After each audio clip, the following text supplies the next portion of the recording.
Narayanam namaskritya naram chaiva sarotamam devi saraswatim vyasa tato jayamudirayet nashtaprayesu abhadresu nityam bhagavata sevaya bhagavati uttama shloke bhaktir bhavati naistike.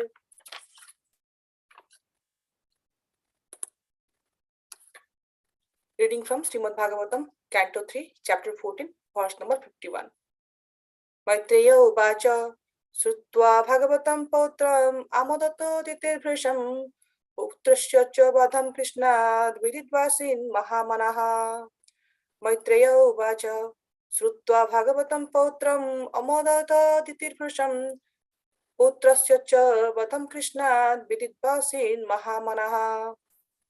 Word by word meaning. Maitreya uvacha. This sage Maitreya said, Srutva, by hearing, Bhagavatam, to be a great devotee of the Lord, Potram, grandson, Amodata, took pleasure, Ditihi, Diti, Vrisham, very greatly, Putrayoho, of two sons, Cha, also, Badham, the killing, Krishnat, by Krishna, Viditva, knowing this, Ashit, became, Mahamanaha, highly pleased in mind.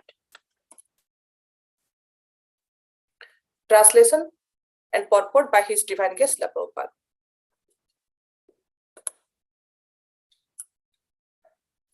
Says Maitreya said, hearing that her grandson would be a great devotee and that her sons would be killed by Krishna, Diti was highly pleased in mind. Purport by Srila Prabhupada.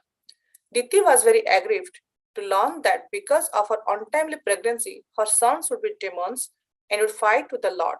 But when she heard that her grandson would be a great devotee and that her two sons would be killed by the Lord, she was very satisfied. As the wife of a great sage and the daughter of a great Prajapati Daksha, she knew that being killed by the personality of Godhead is a great fortune. Since the Lord is absolute, his acts of violence and non-violence are both in the absolute platform. There is no difference in such acts of the Lord. Mundane violence and non-violence have nothing to do with the Lord's acts. A demon killed by him attains the same result as one who attains liberation after many, many births of penance and austerity. The word Vrisham is significant here because it indicates that Diti was pleased beyond her expectations.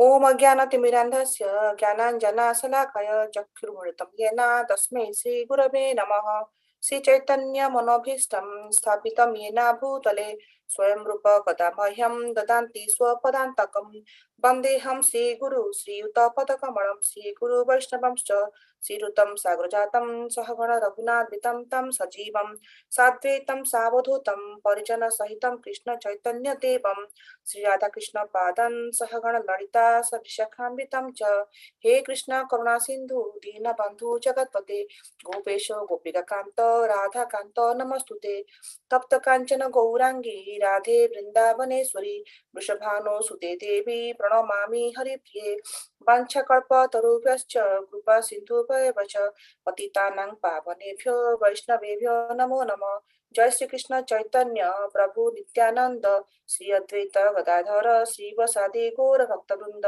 हरे कृष्ण कृष्ण कृष्ण हरे हरे हरे राम राम राम हरे हरे नीलाचल निवासाय नित्याय परमात्मने बलभद्रा सुभद्राभ्यां जगन्नाथाय ते नमः. Hare Krishna, dear devotees. Thank you for joining today for the Srimad Bhagavatam class. We are discussing about Diti's pregnancy, and in the subsequent chapters, we will see how two demons and a grandson will join Mother Diti and Kashyap's lineage. And this particular subject matter is very beautiful, and how Mother Diti is having transformation in her mental happiness and sadness. So it's a very glorious topic, and Prabhupada's purport is so wonderful, each and every verse. And today actually we are covering the last verse of this particular chapter about Diti's pregnancy. So with everybody's blessing, I would try to glorify the subject matter, though my knowledge is very limited. So I seek everybody's mercy and forgiveness so that I can do proper justification to the beautiful subject matter for the pleasure of Guru and Gauranga and all the devotees. So here says Maitreya, says Maitreya Muni, basically Maitreya Muni is a very learned says, he is discussing with Vidurji. He is saying that initially Mother Diti was very sad for the act performed in the inappropriate time. So then Kashyap Muni explained her letter. Then she is very much kind of agitated and disturbed. And then later on, she came to know that due to this act, she will be blessed with 2 demoniac mentality sons. So Mother Diti is kind of in aggrieved state. Then later on, she is inquiring to Kashyap Muni whether her sons will be having a curse from the Brahmanas. Then Kashyap Muni is explaining that no, her sons might not be having any curse from demons, but her sons, in this particular, he is saying that her sons will be killed by Supreme Personality of Godhead. So Mother Diti is little bit, he could understand that yes, there is some chances are there. So she is little happy now because her sons will be killed by Supreme Personality of Godhead. So Mother Diti knows that Supreme Personality of Godhead Krishna is basically absolute truth. Anything associated with him is always auspicious. So she is little bit from the agitation state. He is moving forward in a little bit happier mood that yes, there is some hope that her sons are going to get some association of Supreme Personality of Godhead, though it is not in a favorable way. Later, Kashyap Muni also explains that through this one of these 2 sons, he will be having a grandson who will be a top class devotee, basically, and in the upcoming generations and upcoming yugas, everybody will talk about him, and he will be one of the best devotee of Supreme Personality of Godhead, who will see Krishna both inside and outside. So now Mother Diti joy is no bound that yes, though he performed some inappropriate activity, but still Krishna is so merciful that at the end she is getting blessed. So with this understanding, let's go deep into this verse. So basically we know that there are 84 million species are there. So in the Bhagavad Gita chapter 9, Krishna says that we all pass through all these species of life, and this death can come at any moment. And when death comes, basically that moment, depending on our consciousness and what actually we have practiced throughout our life, everything gets into account, and our next destination and what body we are going to get, that is basically defined at the time of our death. And since there are 84 millions of species are there, there's a very good chance that we can go from an animal body to a plant body to a small insect body to a human body. That is basically depends on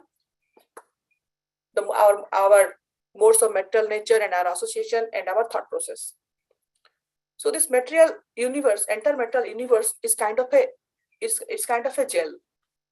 We can consider that it's a jail for us, and in the jail there are different cells are there, and all the criminals, they are basically going to each cell depending on their activities. If they perform good activities, they get to a better cell, or final they get relieved and they go back to their home. Similarly, our situation is also like that. We all are conditioned souls because of our forgetful nature and disobedient nature, and not identifying the body and soul. Sometimes we misinterpret that the body and soul are the same, and we are the enjoyer. We are not the servant of Krishna. Due to all these misconceptions, we get entangled with the cycle of birth and death. So we basically go through all these 84 species of life. Now, Mother Diti, being very learned, and she is the daughter of Daksha Prajapati, so she has a strong foundation of spiritual education. And on top of it, she is the wife of sage Kashyapa. Kashyapa Muni is a very learned sage. Since with the Kashyapa's association and in saying in the Kashyapa's hermitage, Mother Diti's knowledge also is no less. So Mother Diti very well knows that how a particular species of life passes through all these 84 millions of species, and finally, due to his good karma or bad karma, he goes to the upper destination or lower destination. And if he has a Vaishnava association or Krishna's mercy, then only he can get a chance to do some devotional service, and finally he will get Krishna's abode. So Mother Diti is very much conversant in this. So when she comes to know that due to the inappropriate act, she will be having two demons as their kids. She knows basically that time what is the situation is, what is the gravity of the situation. Being a devotee, being from a learned says associate and a Daksha Prajapati's daughter, she very well understands what is the meaning of the devotional service, and how to do devotional service, and how to aspire to become an eternal servant of Lord. She is very much conversant with it. So friends, she knows now that yes, she will be having two demoniac sons, and now the two demoniac sons will be killed by Krishna or Supreme Personality of Godhead. She is having some kind of hope now.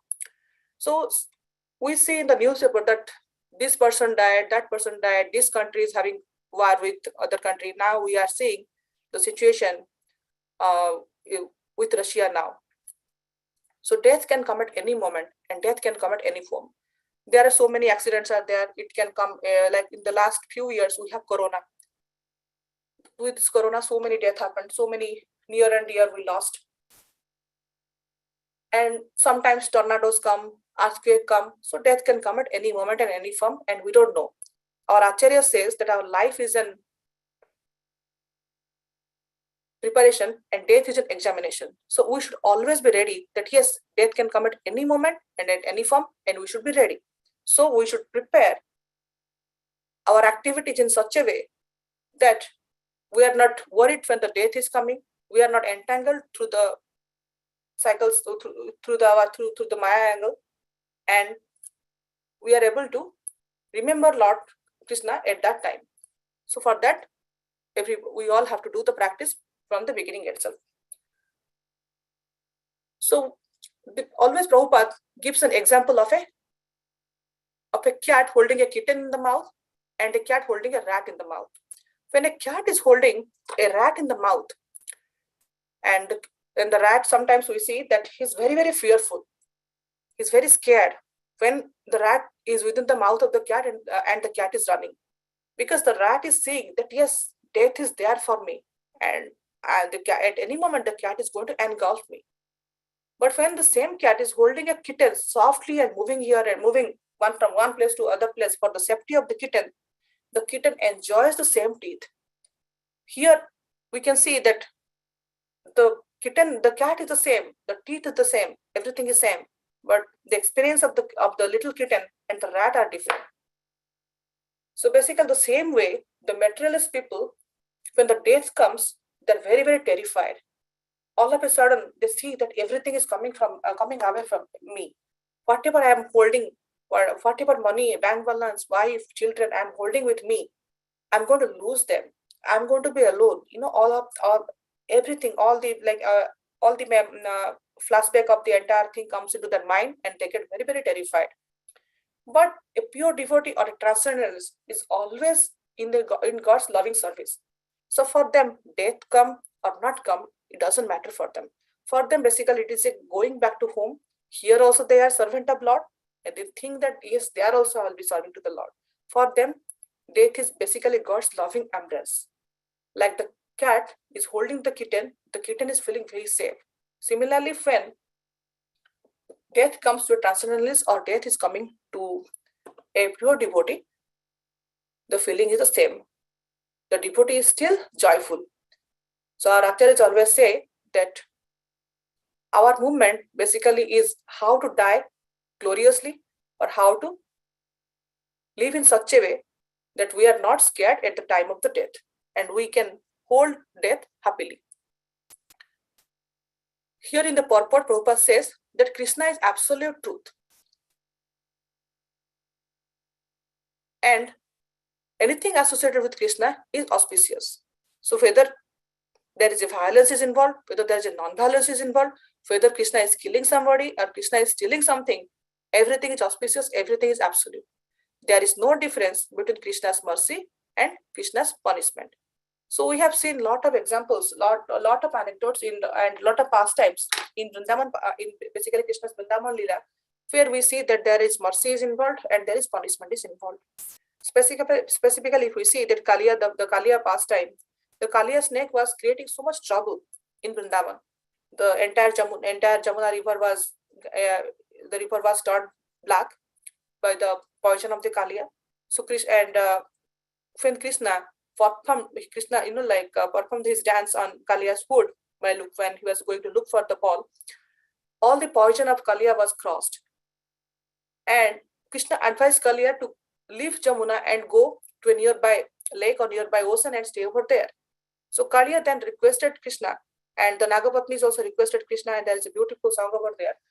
And then that Kaliya requested that Garuda I'm scared of Garuda and I cannot come there. Then Krishna told him, looking at my footprint on your head, Garuda won't do anything. So Kaliya at that time got the mercy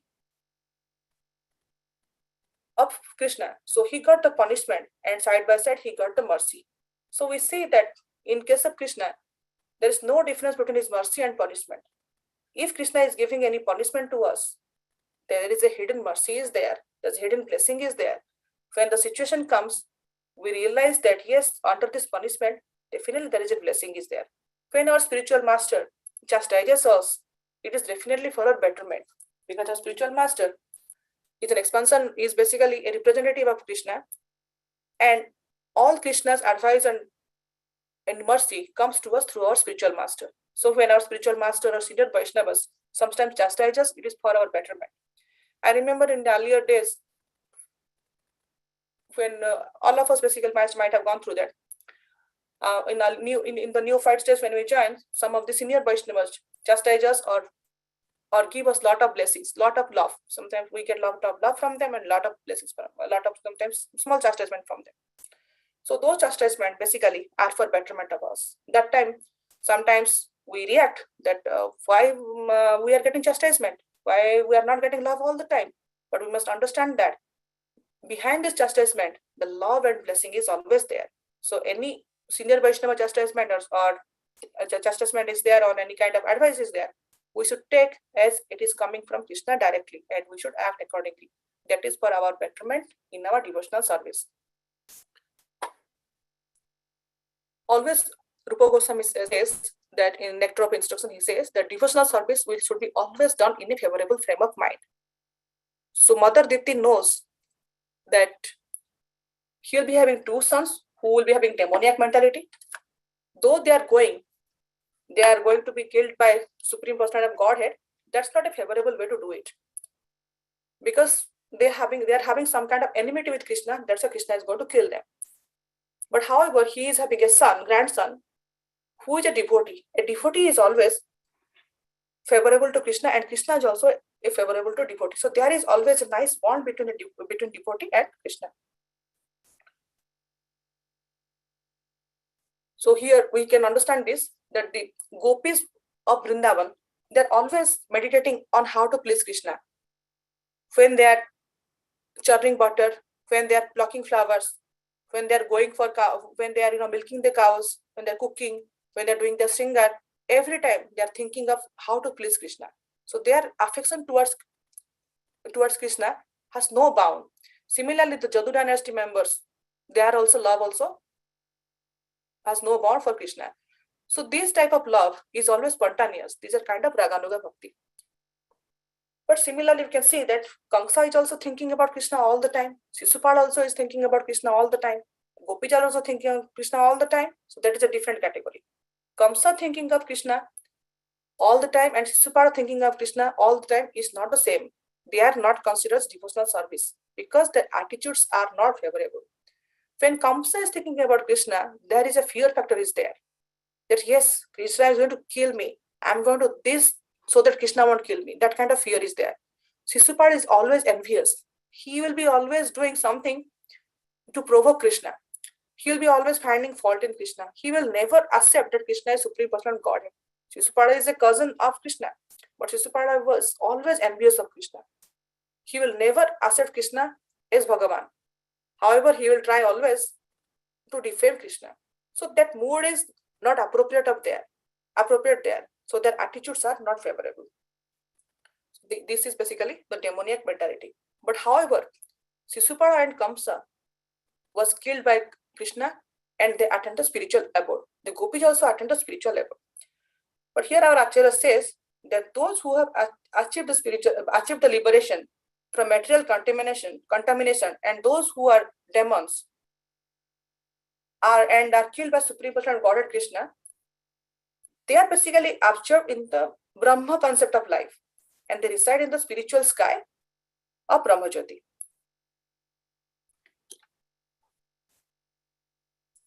Now, these enemies and the materialist people, they can enter the Brahma effulgence and stay over there. They don't get the 100% spiritual bliss. But the devotees or the sadhakas, basically what they do, they get promoted to the spiritual planet. They get direct association with Krishna. Because the pure devotees, they have developed spontaneous love for Supreme Personal Godhead. So that's why they are allowed to enter the spiritual planet. And they, in the material planet also, they were always thinking of Krishna and serving him in some capacity, either by helping in spiritual master in some aspect or directly serving or thinking how to serve all the time. When after the death also, they enjoy by serving Supreme Personality of Godhead by becoming the direct associate either in the Vaikuntha Lok or in the Golok Vrindavan. But as a devotee, we should not think of a easier path like Hiranyakashipu or Kamsa or Shishupad, that yes, I will do something anyway, Krishna is going to kill me and I'm going to get liberated. That's what we don't want.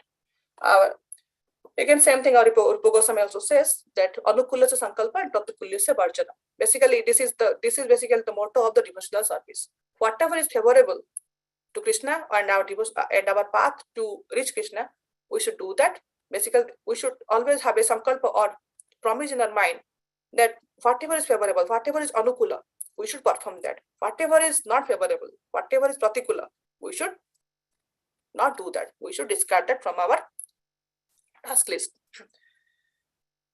Now, in the similar context, in Ramayana pastime, we see the Maricha, the golden deer, was there. So Maricha, the golden deer, also was killed by Lord Ram. So Maricha, basically, when Tataka was killed, then that time Maricha came to attack Vishwamitra's ashram, hermitage. So that time Lord Ram was there. Lord Ram shoot an arrow. Maricha was basically fled away couple of miles, and he never came back. So the Vishwamitra's in the hermitage, all the rituals and everything was done peacefully.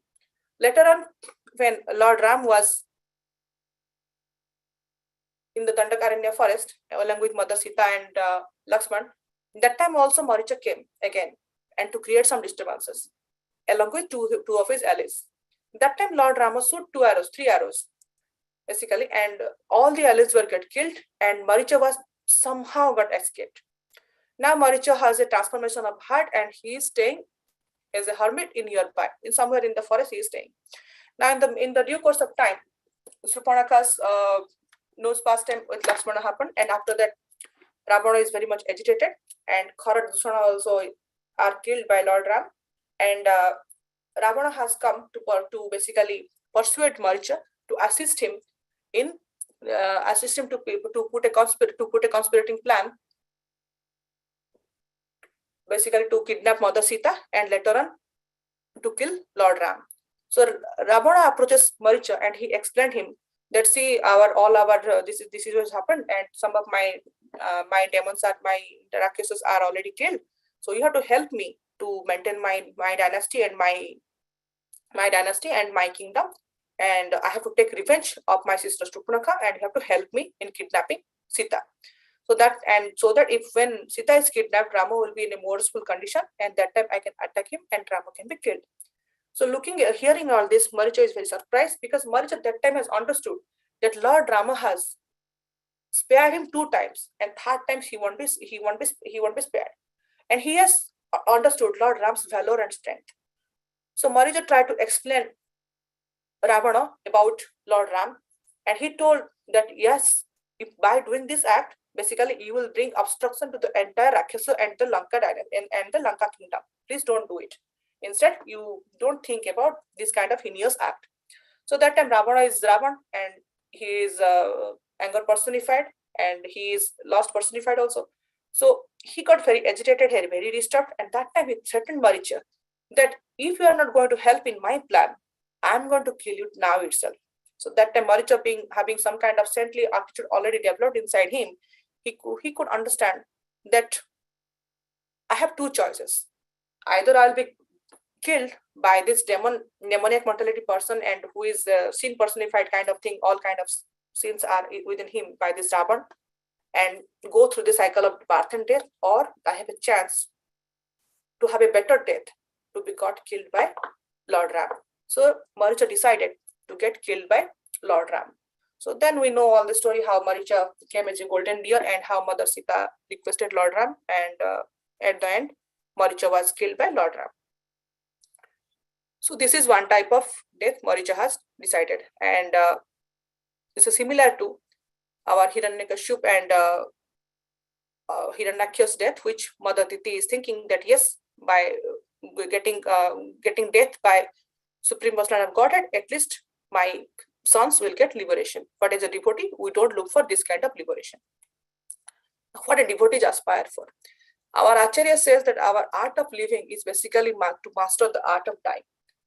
There are so many glorious pastime, glorious death pastime in our movement are there. Srila Prabhupada, during his last period of life, he was in Vrindavan. He was always immersed in hearing and chanting Katha and Kirtan. Till last moment also, there are few photos I have seen that Srila Prabhupada will be dictating, and his disciples will be taking note of it. He's always thinking of Krishna 24 hours, 7 days a week. Now, this beautiful picture is of Srila Gaur Gobind Maharaj. So Gaur Gobind Maharaj during Nityananda Trodashi time, he and Gaur Purnima during that time, basically he went to Mayapur. I think during 96, he was residing there for some time, for some meeting, and few devotees inquired him. Basically, why Chaitanya Mahaprabhu decided to stay in Jagannath Puri. So Gaur Gobind Maharaj tried to explain them about the good meaning of the hidden meaning of the Vipranamba Bhava and the internal moods of separation. So we might see the Embark of Separation book of Maharaj also in that. So what is the separation means, and how the Gopis were separated, how Radharani was separated, how Krishna was feeling separation, how everybody, Krishna is in separation was crying, and Radharani also was separation of crying. How the beautiful form of Jagannath came with big eyes. Like this he was explaining, and after that he could not explain further. His voice choked. He could not explain, and it is requested to do Kirtan. And basically that time Maharaj left his body. So basically from this we can understand how blissful Maharaj, glorious, how blissful and is Maharaj, like living and departure from this material planet is. Our Bhakti Purushottam Maharaj has wrote a nice book on this death. He has glorified all the senior acharyas, starting from Bhakti Purushottam, starting from Srila Prabhupada to Gaur Gobind Maharaj and Bhakti Tirtha Maharaj. So we should aspire, by following the footsteps of these senior acharyas, that how to always serve, how not to get scared of death, and how to be eternal servant of Lord. So Mother Diti in this connection is very happy now that in her family, basically Prahlad will take birth, and he will be a great devotee, and he will be always thinking of Lord, and he will see Lord both inside and outside. So she is having some kind of happiness now. So with this, I would like to end today's discussion. Any reflection on anything, maybe we can share now. Thank you. Hari Bol. Srila Prabhupada ki jai.